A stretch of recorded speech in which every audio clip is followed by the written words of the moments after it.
All right, Lamont, tell me a little bit about yourself, your museum, and how you ended up here where we are. Okay, cool. My name's Lamont Collins. The museum is Roots 101 African American Museum. And how we got here probably started when I was younger, in the sense that I've always loved history. And I got started on history because my mother at one time was a manager at the Armed Forces Examination Center. And she used to bring autographs, most autographs of famous athletes at that time. So I had like an autograph of Cassius Clay before he joined the military, because that's where they would come to go through the examination to join the Air Force or to join the Army. So from that, I always wanted to do a museum. And one day I'm listening to NPR radio just a year ago, and it was a gentleman by the name of Owen Z, who was a collector in California that got shut down because of urban renewal. They came and took the whole museum down. The museum's like 14,000 square feet. In California, you figure that might be $1 million building, but by the time he was selling it, it's a $2 million to buy a new one. So I heard him on the radio talking about he's a 4-stage cancer survivor and how much he loved history and how much his passion was for the artifacts he had. So I looked at my wife in the car and said, I'm going to give him a call. She said, you're not going to get him on a Saturday. I got on the phone and got him on that Saturday, talked to him on the phone. Told him what I was trying to do in Louisville. Before he finished, he starts crying, I start crying. He said, my 3 million artifacts are coming to Louisville, Kentucky, and you got a museum in Louisville. And that's how it started. Wow. Yeah. And we have nothing like this here. Nothing. And you felt that there was a void, I'm assuming. Yeah, it's definitely a void. When you're a little black boy growing up in Louisville, Kentucky, we had great role models here. I mean, we had George Unseld, we had Fred Stoner, my father, Willie Carter. So many good mentors that I remember as a little boy, that I always felt like their story needed to be told, because you didn't hear black people's story. You know, I remember when you had to run to the phone, run to the TV when your big mama say there's a colored man on TV, and you run just so you can see Duke Ellington or Ray Charles, because it was so unique to see positive images at that time.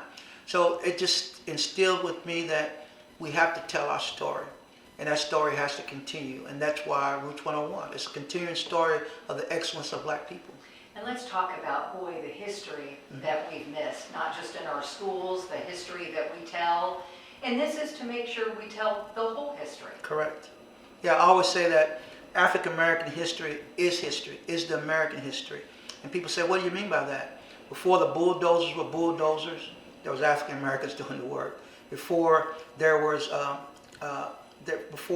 a engineering degree, it was African out there being the engineers on the plantation. So historically, we have built this country. We all know that we're the ones that helped build the railroad.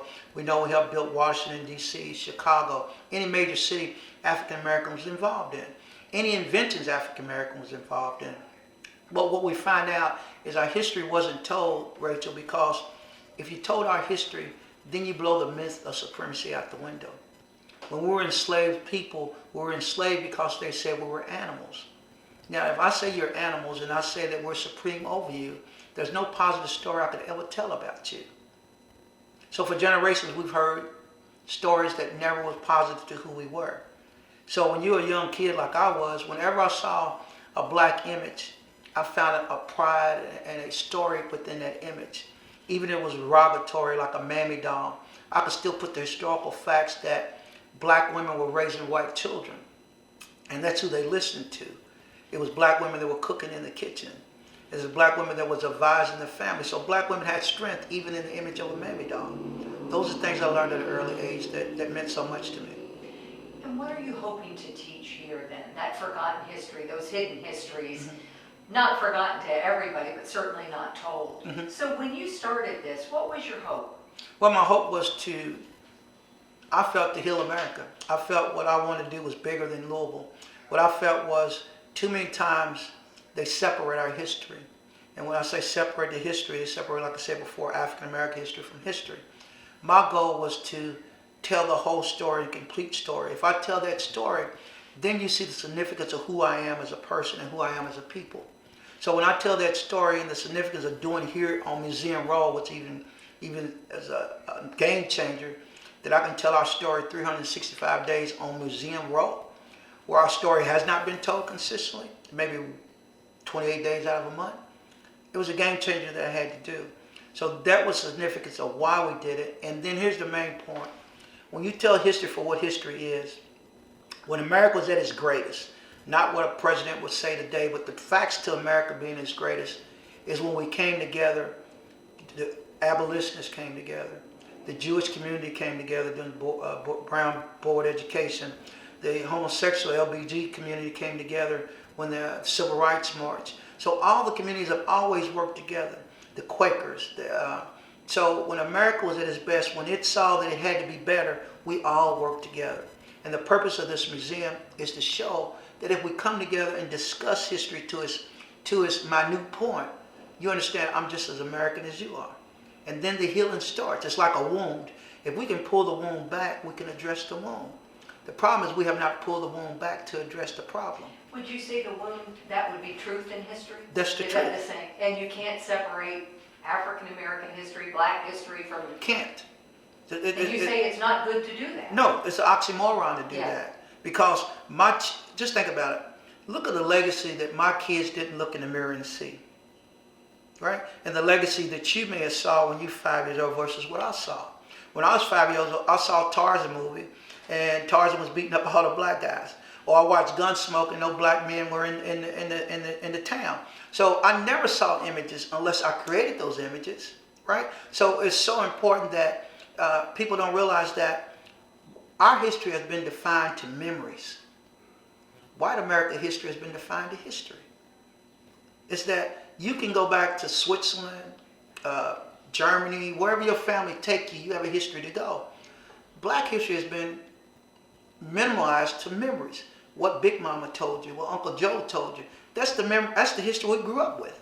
How unfair it is to people to give us memories, but you have history. Can you imagine that dynamic of memories and history? Right. But that's why we have so much division on young people understanding value. Right? How can I value something I've never seen any value to it? Right? So we have to teach value. We can talk about Black Lives Matter, Blue Lives Matter, but Black Lives Matter if you value it, just like Blue Lives Matter if you value it. The devalue of both is if black people are killing each other, then we're not valuing ourselves. And if policemen are killing us, they're not valuing us either. So where's the value anywhere? So that's why you got to have history. That's why you have to teach the story. That's why you be open to the story. And the story of America is not a beautiful story. And that's what's so hard for people to understand, that if you just took the essence of history and the essence of slavery, and you go, well, how could their word change? Because they didn't view black people as humans. We were 3/5 human. We were animals. So just rapping with that you know me, I know you, to think 400 years ago I was an animal. You know, but you have to get that deep to understand where you're going. So that's where your psyche, your forefathers were, is that I was an animal. Then let's deal with that issue. See, if we can go deep enough to deal with the issue that you saw me as an animal, then that's the problem. And everybody, I assume you believe that without that truth, how can there be reconciliation? It cannot be. It cannot be. And we've glossed over it. But now we seem to be at a boiling point. We seem to be at a really transformational time. Do you think this is the time that we can finally do that with the truth? I think this is, what's the old book that I used to read when I was a kid? This is the best time, the worst time, whatever that was. There's an opportunity there. But the greatest opportunity for us is where we take it. What I mean is that this is the generation that can end supremacy. This is a generation that can end prejudice and racism.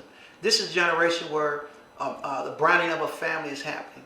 If we can't move together in this generation at this time, it can never happen. This is the greatest time for us to move forward. And the leadership that we see today versus the leadership we had yesterday, this is the time. So it's on us as a generation of becoming better ancestors. How can we become better ancestors as African Americans? How can we become better ancestors of white America?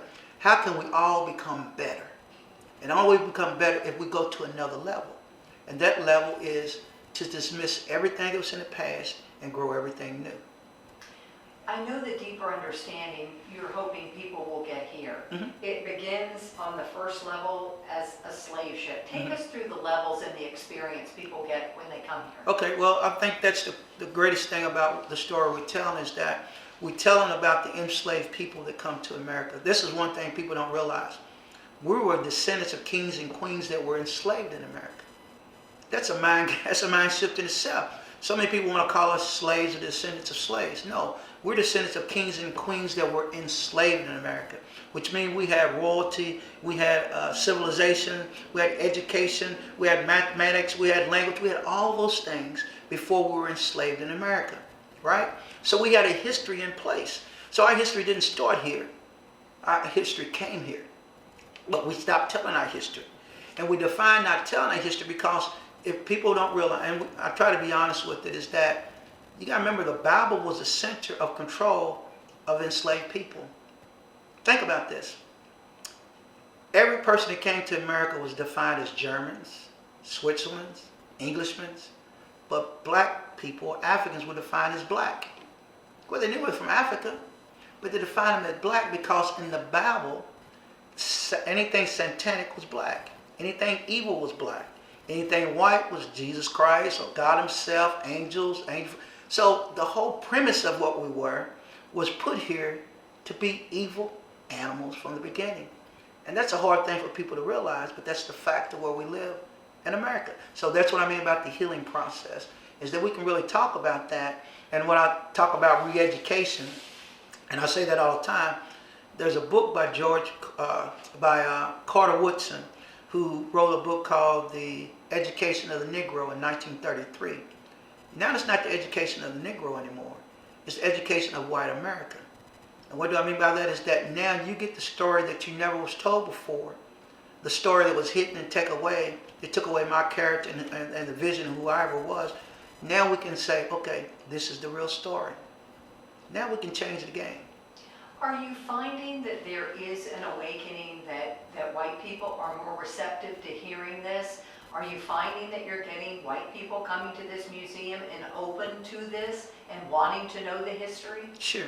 Like I said, that's part of the healing process. Always been white people involved in the struggle. That doesn't change today. Even people think there is none, it'd be crazy. White people have always been involved in the struggle. And today, I think it's an awareness more, because my experiences, you can never understand my experiences till you see it. I could tell you whatever happened to me, but till you actually see it on camera, on TV, does it become reality. If you remember the 60s march, only became emotional to people till they actually seen people get beat up with sticks or beat up with a water hose. Then it became something visible and emotional. And that's what we're viewing now. We're saying even if kids were going to school together in desegregation, busing, going to school, they still didn't think black people were still going through the same experiences we're going now. And we are. So yeah, America's changing. There's fragments of white America that won't even go better, but I have to define the experience for them. I can't let them give the narrative of my experience, just like they never allowed us to give the narrative of your experience, right? So that's the point, is where we are now. Where does the narrative go? Where does the uncomfort zone go? Because now is the time, when people are fearless, they don't stop. So now we're at a point that when the uncomfortable is, when you're comfortable, now we have to make you uncomfortable. The only way we can sit down and talk is just we get to an uncomfortable moment. And when that moment's uncomfortable, we find a way to come with the comfort zone. And that's what we are in America. We have to have a comfort zone. The only way we're going to get to that is for white America to be uncomfortable. And what would you say to white America about being uncomfortable? That's okay. It's okay. Because, like I tell this one, I'm going to say a word you might want to cut, but here's what I say about that. I've heard a white gentleman call me on the phone. He said he really, really hated being called a racist. Not that I call him a racist, that he hated being called a racist. And I said to him, that's why history is so important. I said, you feel uncomfortable being called a racist at 50 years old. Imagine how I felt being called a nigger at 6 years old. Did he get it? He totally got it. Got silent and said, you're right. So that's the depthness of what we're dealing with now. That's the mindset that we're dealing with now, is that you're uncomfortable from a racist word. I'm uncomfortable for the way I've been treated for 62 years. I right? heard you say that in a recent conversation when somebody said this is uncomfortable. You said, I've been uncomfortable for 60 years, Yeah. come on. Oh, come on. It's okay. You can survive being uncomfortable. You know, I went to Ferncreek High School, right? I told you. Same kids that played with me on the football team. This was during desegregation, busing that year. Same guys that were playing with me that night were outside burning crosses at school, or their parents are burning crosses. So you learn at 16 or 17 how to navigate that uncomfort zone. Or your parents have enough money to move you into, and you're the first black family in an all-white neighborhood, right? Uncomfortable. But you learn to work in that uncomfort, right? Because your family had enough money to give you better opportunities, but they were working all day, so guess who had to deal with the uncomfortable? You did. So many young black people had to deal with that uncomfort zone. But that's the world we live in. So it's only great that everybody can get uncomfortable, so we all get comfortable. What reception have you gotten from people who come in to visit already? Your doors aren't officially open, but you have people here all the time. Mm-hmm. You have school groups, you have community leaders. Mm-hmm. What is the reception been? I've had everything. I've had young men tell me that I was an abolitionist and freed their mind. I had young brothers, black young men cry. I had elderly white women cry when they hold the chains. I have elderly black women cry when they held the chains. It's an emotional journey. And what makes me know it's the right thing to do is that we haven't even completed the exhibits, and we're already getting emotional exchanges, how they feel better leaving here than when they came in. And that's powerful. When you go into a museum and walk out better than you came in, then I'm telling my story. We're actually telling a story. And that's what I found. Recently you took this contraption that is just, I'm going to have you hold it up or just put it in front of you and then people can see it here. You took this down to Jefferson Square. Hold it up just a little. There we go. And then there's that chain that goes all the way down. What is that exactly, Lamont? Well, this is a collar, similar to a horse collar. There's no real particular name for it, but it's the most diabolical thing you can see. This is one of the rarest 6 hooks. It's got 6 hooks to it. This went around the man's neck, and his head went in the middle. And it was designed that if they ever ran away from slavery, they would get caught by the trees, and the trees would hold them there till the dogs got there. Or they would get caught in the bushes, and they would be stuck in the bushes till the dogs got there. This is one of the earliest prototypes. When they came out later, they got a little thicker, where they didn't break as much. To my knowledge, there's only 3 museums in the United States that have these 6 hooks. We're one of them, Heinz Museum, and one other museum. So some of the artifacts we got are just unbelievable. And this is just, diabolical, that's what I call it. When I saw that, you had put it on Facebook. I wasn't sure what on earth it was until you said it. It hurt my soul. It just to imagine, and it's so heavy. Yes. When you first held that, what was that experience? Well, when I first held, even the first chain I ever held, the experience is how strong our people had to be survivors. And when you just think about how you survived this, it's enough to have pride in it. And then when I found out that we survived it, then I found out we found a way to excel after it. It just gave me so much pride to become a better ancestor, which I always say. And my role now is never be a community leader. My role is to become a better ancestor. How can I change the life that I'm in? There's an African proverb that said it's the king that plants the tree for everybody else to sit under the shade. So I may not ever see what 50 years or 60 years will do, but I know I planted the tree that has the shade to change this community. And telling that story. And telling that story. Yeah. That's powerful. Yeah, I think so. And I assume that is what propels you, because you are relentless on Facebook and fundraising and getting the word out. And I know you have a team of people, but you are a force of nature. Well, I watch that. Well, Is that where that comes from? It comes from the soul. It comes if God created me to be an equal man, then I have to keep working to be that equal man. You know what I mean? I have to always look you in the eye knowing there's nothing different between me or you. If you get up every day and work every day, I can get up every day. If you can go up and knock on corporate doors, I can knock on corporate doors, because I have the same courage as you. And I also have the courage to fail. And that's the greatest courage, is willing to fail at what you do. And I'm willing to do that because the story means enough to fail telling. It means that much. So when I go talk to fundraisers and they don't get it, then they just don't get it. But I know the foundation and the spirit's the right spirit to go. And I know this makes a difference. Nobody can tell me, because when people come in here, Rachel, they don't leave the same. Never. I understand that. Never. So when are you hoping to get the doors open? And then I want you to tell people, if they want to help, what they can do. Well, hopefully, and I say hopefully, faithfully, we'll be open by Derby, September. We may not have I think you asked me the question I didn't answer. We may not have the first level when you walk in the museum. And there's 4 levels. I think you asked me that question. I didn't answer it. But the museum is Route 101. And the reason it's called 101 is because in higher education, the first class you take is a 101. So each journey on 4 levels is an educational journey. When you come in the museum, that bottom level will be a slave ship hull. So when you step off in the bottom level, you look to your right, you see an African village. And when you get through seeing an African village, you see 4 Africans or enslaved people tied together by chains. And then when you get through the 4, I said 4 now, 4 will be tied by chains. And then they begin on the slave ship hull, and you'll walk through the slave ship hull. Then you stop to the other side of the slave ship hull. And I told you it was 4 people, now it's 2. So you go, why is 2? Because everybody didn't survive the voyage. So now you're enslaved people that were survivors in America.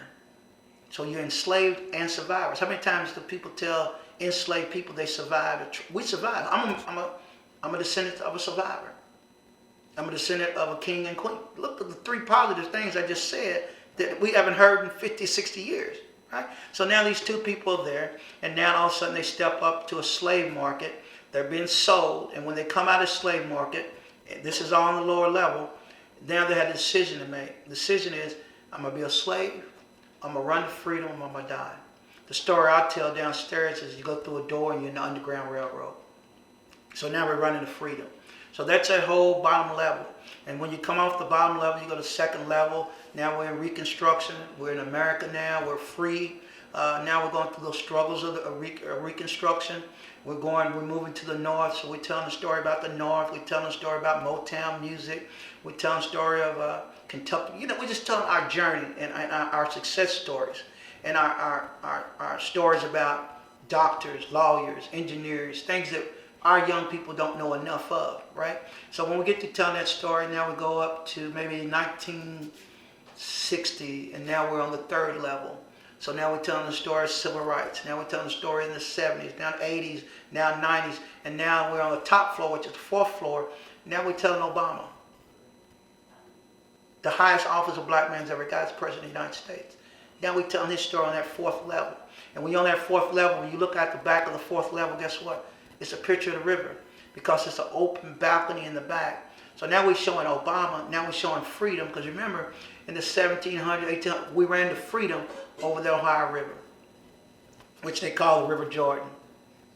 Now I have Obama on the 4th floor, symbol of freedom, the highest ranking government official we ever had in our lifetime, overlooking Ohio River, which is our freedom. You can't ask for more than that. That's why I say when people come in, they never leave the same. Never. If people want to support you, what do they need to know, Lamont? They got to know that we need funding. We have not got the corporate support that I thought we would have, and for whatever reason, budgets, first time museum, whatever excuse people want to use. So I can't get hung up on that. But I know we're worthy of dollars. And what I say is, don't give us anything, invest everything in the young people in this community. So I ask corporations to invest in changing what we do. We got a GoFundMe. We have a website, which is www.roots-101.org. You go to donations at the top. You can click it, and that'll take you to our GoFundMe account. But the only thing that's holding us back, Rachel, is dollars. And, whether that's from one person, because we're not a high budget museum. We're nothing like Fraser would be. That's why this makes this low hanging fruit. There's no reason Louisville couldn't have this, because to operate this is not that much dollars. Where with some of the people in Louisville could write a check and do it all, name it themselves. I don't care. But there's great opportunities in what we're doing, and we need funding to do that.